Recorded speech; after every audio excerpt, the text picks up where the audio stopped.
Welcome, everyone, to another episode of Streamed and Screened, an entertainment podcast about movies and TV from Lee Enterprises.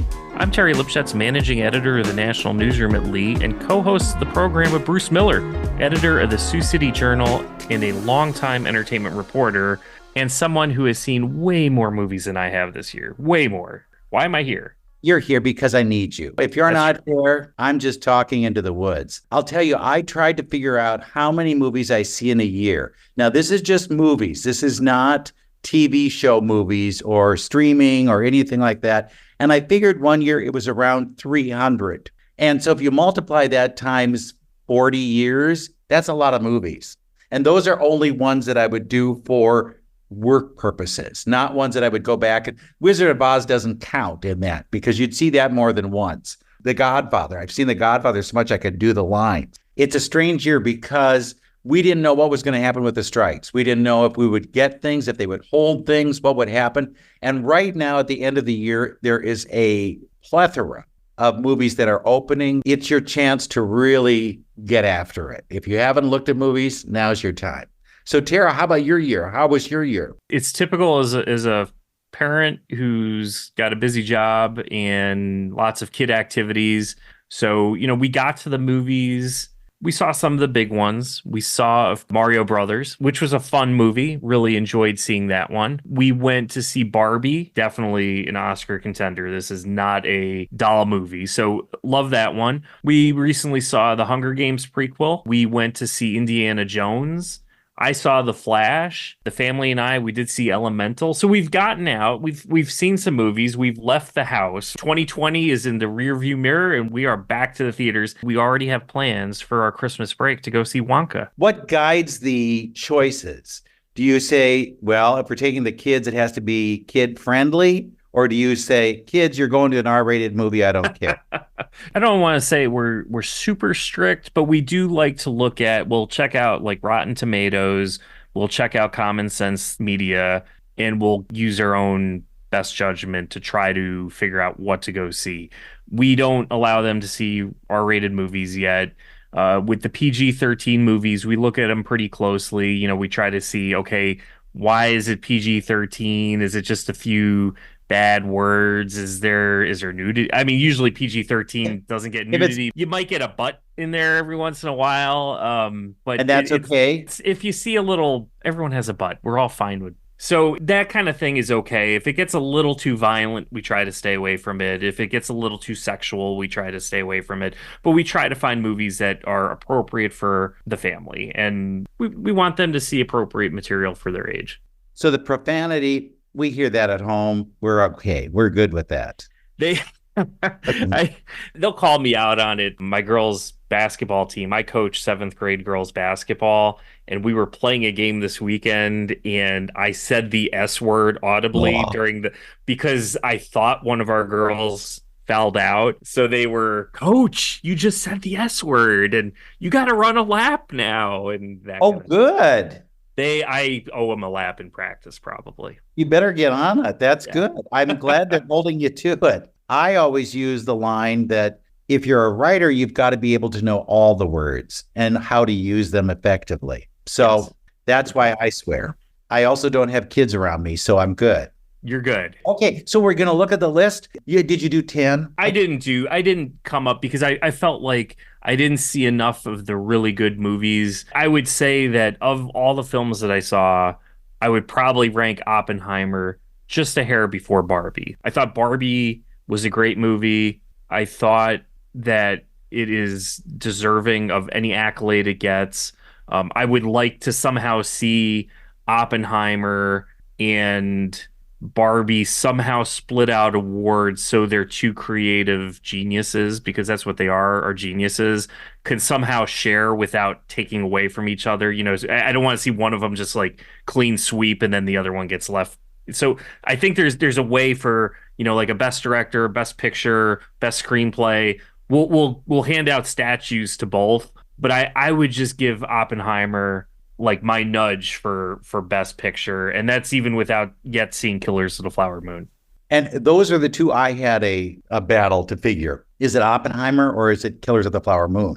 I'll tell you, I went back and forth on this because they're both too long. Bottom line, too long. But who justified me sitting longer of the two films? And I thought that the end of Killers of the Flower Moon was a little padded. Whereas in Oppenheimer, they had a trial. There was a moment there where you go, well, this is a whole new movie. This is something else I'm getting from this. And I thought that was very clever. They deserved their time. And so that gave me the little edge for Oppenheimer. So my number one film of the year is Oppenheimer. Okay. Number two is Killers of the Flower Moon. You have Barbie as number two. Well, yeah. Barbie came in at 3 on my list. Okay. Because the thing with Barbie is I think that she wasn't just toying, pardon the pun, toying with the concept of a doll and what it has meant over the years.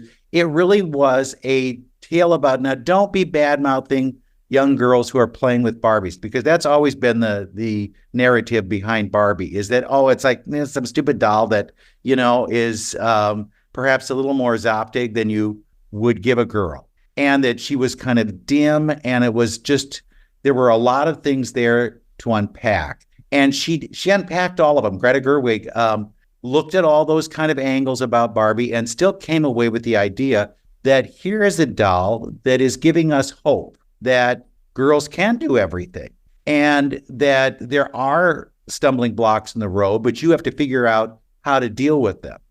It isn't just riding in your Malibu car with Ken by your side. And Ken was another whole thing that, Ken has been an accessory for the most part all these years. He's also in the picture. But Ken had his own little feelings as well. And you go, I kind of feel sorry for Ken. I really felt sorry for Alan. But this is a movie that gives you more than you're expecting.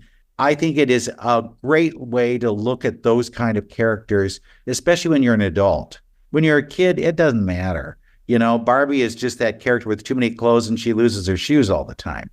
But as an adult, you realize that this was an impressionable character on young minds. And so I think the movie did a great job of bringing that to light. In my number 4th spot, I have Anatomy of a Fall. And this is something that you probably haven't seen around much because it's a foreign language film, both in French and German and English. It's about an accident, or what you think is an accident.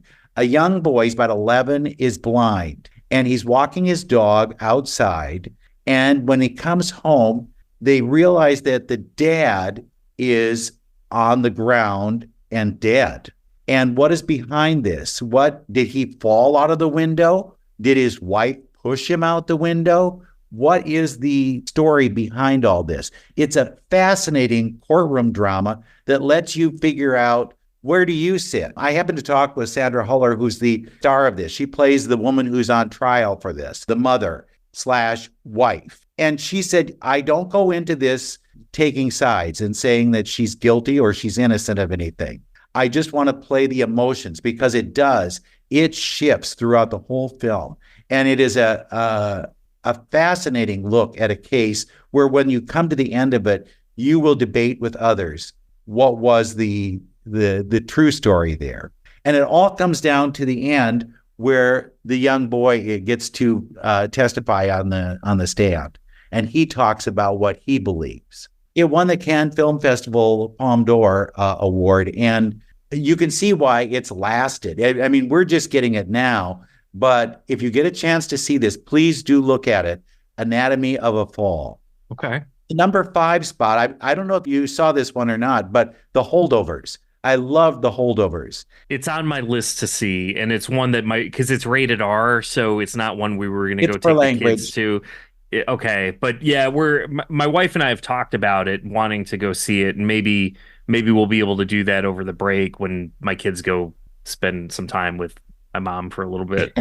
We're storing you, kids. Don't be like the Von Erich brothers in The Iron Claw. Please do not force them into things. But yeah, I think it was a fascinating look at how we create families. And families can come from the least likely places. It's about, it's a prep school in the 1970s where some people have to stay back because either their parents don't bring them home for the holidays. Like in colleges, there are a lot of international students who don't get to go home for the holidays because it's just too expensive. But this turns out there's one student who's stuck at this school. with the teacher he really hates, who's kind of the designated watcher for any of these students, and then the cook. And they all have their own little issues. They all have their own little story, and they come together and they become the greatest of friends. It's remarkable. Paul Giamatti, Divine Joy Randolph, and Dominic Sessa, a newcomer who plays a student, and he's just marvelous in this. Directed by Alexander Payne. It's a film you should see. So that was at number 5. At number 6, I have Poor Things. And this is probably one you haven't seen yet either, with Emma Stone as she's like a Frankenstein's monster. Willem Dafoe has done a surgery on her. And I don't want to tell you too much about that, but he has created this woman who is just learning life all over again. So she's very halting and stupid. And every year or every day she learns like 100 words. I'm now paraphrasing because I don't have my notes on this. And so she becomes very educated about everything, about life, about people, about relationships. And she wants to approach it all on her own terms. And so when she gets to be older, there's talk of marriage. There's talk of other things, and it's just wild. It's black and white. Sometimes it's color. Sometimes Willem Dafoe is just unbelievable. I think he's great in this. Emma Stone is wonderful. And here's one you can't take the girls to because there is nudity. Just know that it is more adult than you'd ever thought it would be. But it's very creative. And I think that's what lands it on the list because it is just so fascinatingly interesting. Okay. So that's number 6. Number 7, Maestro. Again, this is one that's just now hitting the streaming services. It's on Netflix. And it's the story of Leonard Bernstein. If you happen to remember him, if you're old enough like I am, to have seen him do those children's educational things about the symphony and the orchestra and all that, you know the name. And he was one of the biggest conductors in the world. A composer, he wrote a number of huge musicals, but there was a kind of a different man behind the scenes. And this looks at his relationship with his wife, Felicia. There's a lot there to unpack because she was that very supportive woman, but he also was a philandering husband. And he had relationships with men that, of course, they wouldn't say anything about back in the 50s, 60s, and 70s. So it was kind of a hidden life that he was leading. Bradley Cooper directed this, wrote this. I mean, he stars in it. He's everything about this. It's his showpiece, I think, really. It gives him a chance to show what he's able to do. He sounds like him. He looks like him, but it's not a chronological look at his life. It's like snippets. It's little things that give you a picture of what he's really all about. Carey Mulligan plays his wife, Felicia, and she is incredible too. So this is one, it's on Netflix. You can watch it, see it. It's something that's really fascinating because it's more than just a screen biography. I saw it pop up in my recommended recently, and I did add it to my list. So it is absolutely on my list of films to watch. Okay, now what else? Before I get to numbers 8, 9, and 10, what else is on your list? From the standpoint of, did I like it? Did I see it and enjoy it?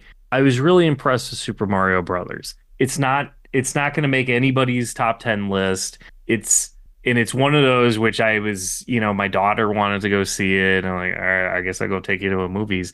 And I sat there and I enjoyed it. And it was actually fun to watch. And it was worth it being a $1 billion worldwide film. And it was one of those films that I think got butts back into the theater, which it's been a long time since that's happened. So, that movie I really enjoyed.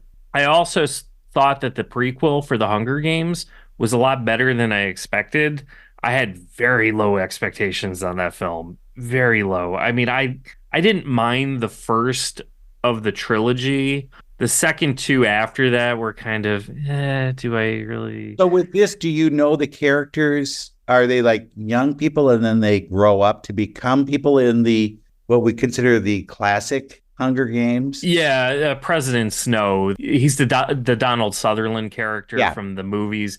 It's his younger self, and you kind of see how he turned into... It's corrupted. Exactly. So from that standpoint, I think it was a real interesting thing to watch. I never read the books. I was never that interested. It was just one of those where Yeah, I'll go see it. It sounds like fun. Watching kids murder each other. Sure, why not?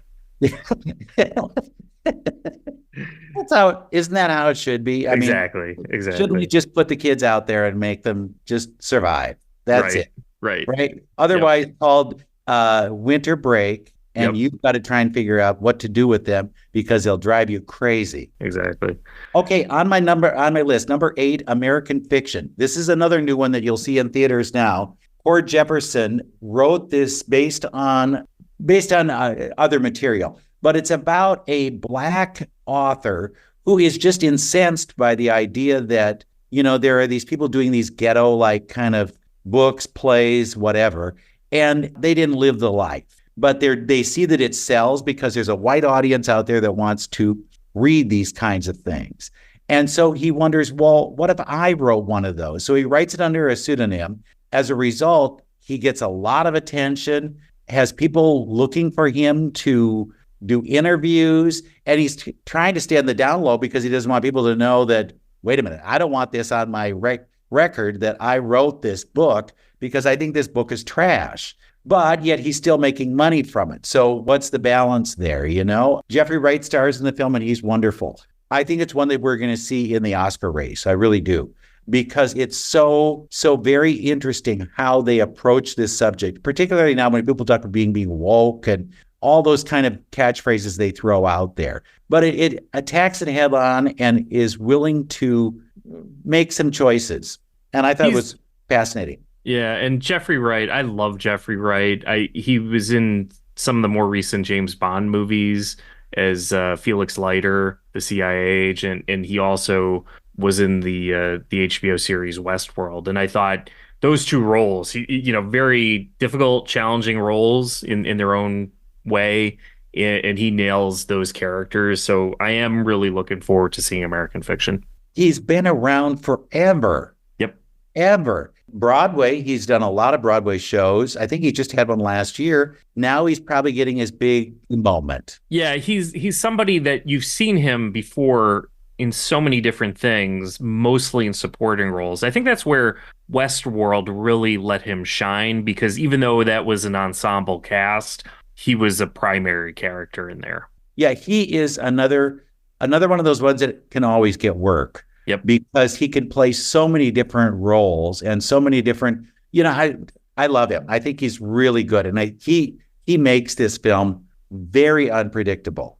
Very unpredictable. You will not guess the ending of this film. I will Okay. wager money on that one. Okay, number 9. Now, this is one that you should have seen and you didn't. It's been available through Prime Video forever, and I keep on going. It's in my list. I'm gonna go watch it tonight, and then I fall asleep. You probably are wearing Nike tennis shoes, and then you can't even go see the movie. That's terrible. It's Air. In number 9, Air. And this is the story of how they did the deal for Michael Jordan's shoe line and what kind of maneuvering was done by the people at Nike and what they had to do to try and get him to buy into them. Now, what we don't realize in retrospect is that Nike was not a player back in the day. It was, they wanted Converse or they wanted Adidas, but they didn't want Nike. Nike was considered third. And so it becomes this kind of salesman's pitch to the Jordan family that you need to go with us. This is going to be something. And this is way before Michael Jordan was Michael Jordan. He was a college standout, but he wasn't Michael Jordan, capitalized, bold-faced, underlined, all that. You see what they have to do, how they sell it, and you see people that you recognize. But Michael Jordan's barely in the film. If he's in it, I bet it's 10 minutes at best. And the character is always shown from the back of the head or the side. You don't see him doing anything except in footage where they show Michael Jordan actually playing basketball. And you go, oh, gal, they did. And that, that logo that they use where he's jumping in the air, you see that, where they got the inspiration. What's fun is seeing how his mother was such a good influence in this whole thing. And she talks about, it's just a shoe until you put my son's foot in it. Then you see the guy who made the shoes and what a character he is.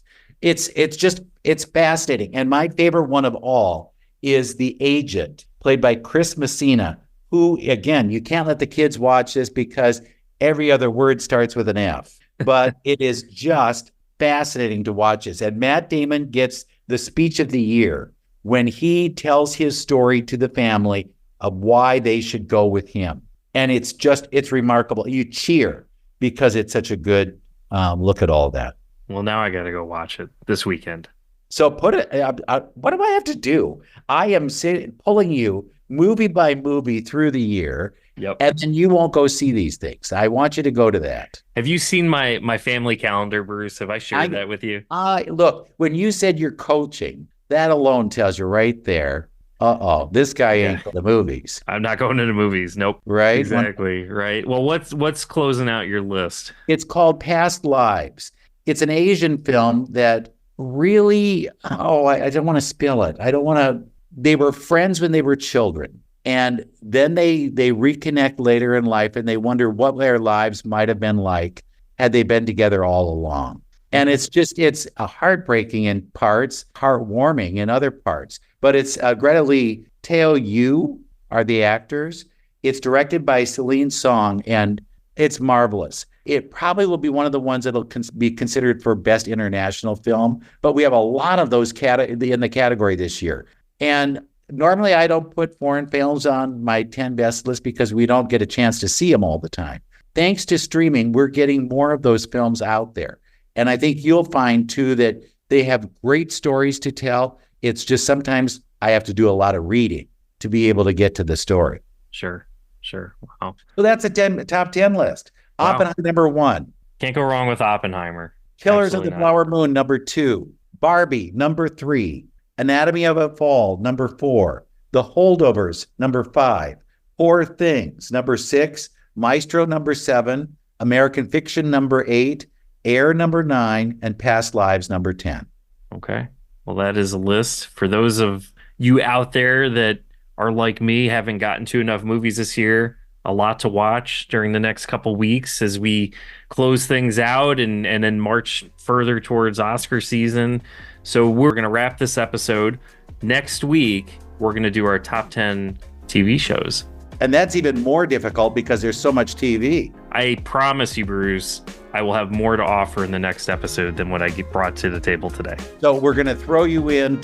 You're going to be playing in this one. I will be on the bench. So I have a lot of time. I can squeeze in a 30-minute, 45-minute show at the end of the night, no problem. So I have a lot to offer. So we'll be back again next week with another episode of Streamed and Screened.